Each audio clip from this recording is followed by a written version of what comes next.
Olá pessoal, vamos para a resolução de mais uma questão da UDESC 2025, dessa vez a questão número 8, que dizia o seguinte: uma pequena esfera de massa 2 kg, presa a uma corda de comprimento 2 metros, é liberada de uma altura h, tal que a corda fica tensionada ao longo do movimento. Quando a esfera atinge a posição mais baixa, ela passa a descrever um movimento circular vertical. Analise as proposições com base na informação.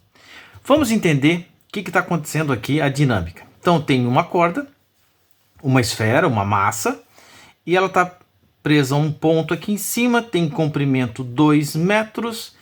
E quais são as forças que tem atuando nesse sistema aqui? Eu tenho o peso e tenho a tração, ok? O peso e a tração.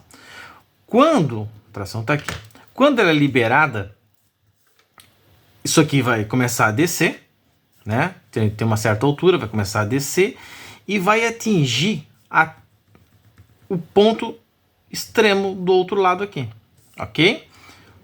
Tá aqui. Aqui eu vou ter o peso e a tração aqui. Ótimo. No meio do caminho tem uma outra situação, né? Que eu tenho de novo tração. E aqui eu tenho o peso.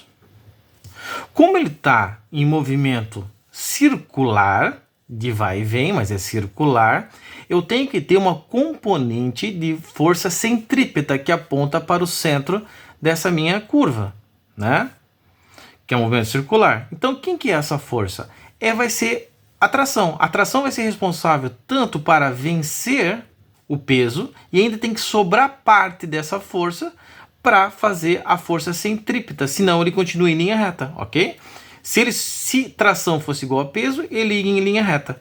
Não, então em qualquer ponto desse, a tração, parte da tração, está sendo responsável por fazer a força centrípeta, ok?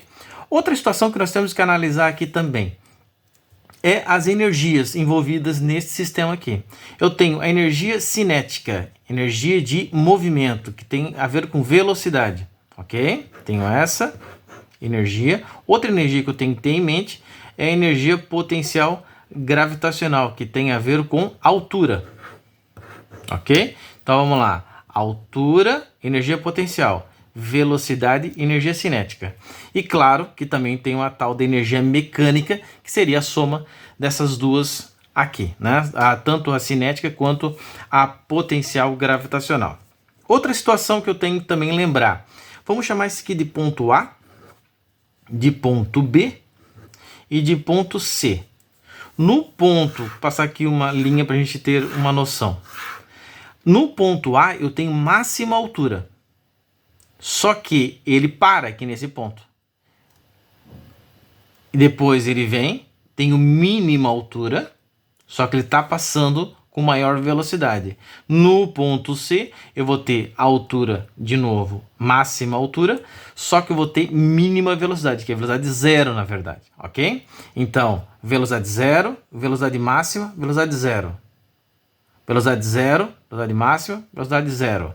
Só que, em compensação, eu tenho altura máxima, altura mínima, altura máxima. Ok? Então as energias vão estar trocando aqui. Nesse caso, como ele não falou nada que tinha resistência do ar, ou coisa do gênero, algum tipo de atrito, a energia mecânica, que é a soma dessas duas energias, ela vai se conservar, ok? Então, tendo isso em mente, a gente consegue fazer a análise do que temos aqui. Vamos lá. A questão número 1 aqui, né? A primeira. A tensão da corda é maior na posição mais baixa. Quem é a nossa posição mais baixa? É a B. Vamos pensar o seguinte. Nesse ponto aqui, eu posso analisar, uma das maneiras de analisar é através da aceleração centrípeta, que lá no formulário tem que a aceleração centrípeta é a velocidade ao quadrado sobre R. R é o mesmo aqui, é o mesmo raio, 2 metros. Então, se eu tenho máxima velocidade, sim, aqui eu tenho máxima velocidade, logicamente eu tenho máxima aceleração. Aí, segundo a lei de Newton, a aceleração centrípeta é força centrípeta. Se eu tenho máxima máxima aceleração centrípeta nesse ponto, eu também tenho máxima força centrípeta nesse ponto, ok? Então, sim, nesse ponto aqui, quem é que é o responsável por vencer o peso e ainda sobrar alguma coisa para a força centrípeta? É a tração. Então, sim, a tração nesse ponto tem que ser a máxima possível, ok? Então, nesse ponto aqui, vai ser máxima a tração. Então, a questão número 1, que ele está afirmando que a tensão na corda é maior na posição mais baixa, eu vou considerar como verdadeira, ok? Vamos para a outra. Número 2. A aceleração centrípeta da esfera, ao passar pelo ponto mais baixo, aponta para o centro da trajetória. Claro, a resultante, né? Aceleração centrípeta, sim, aceleração centrípeta vai estar apontando sempre para o centro dessa minha curva aqui. Perfeito, tá certíssimo. Ok? Então vai ficar como verdadeira. Aí depois ele vai para 3. Diz assim, a energia potencial gravitacional da esfera é máxima na posição mais baixa. Energia potencial máxima na posição mais baixa? Se a energia potencial depende da altura, lembra, aqui eu tenho altura mínima. Logo aqui vai ser energia mínima, energia potencial mínima. Aqui eu tenho máxima, é de cinética. Então, esta aqui, a número 3, ficou como falsa, tá? Não é verdadeira essa situação aqui. Depois, a 4. A força resultante no ponto mais baixo é a soma da força gravitacional e da tensão, aquilo que nós discutimos. Sim, só tem essas duas forças atuando, então é a soma dessas duas aqui, isso é a soma vetorial. Sim, está correta, tá? É aquilo que já estávamos discutindo anteriormente. E depois, na última aqui, ele vai dizer que a energia mecânica da esfera conserva-se ao longo do movimento. Verdadeira também. Por quê?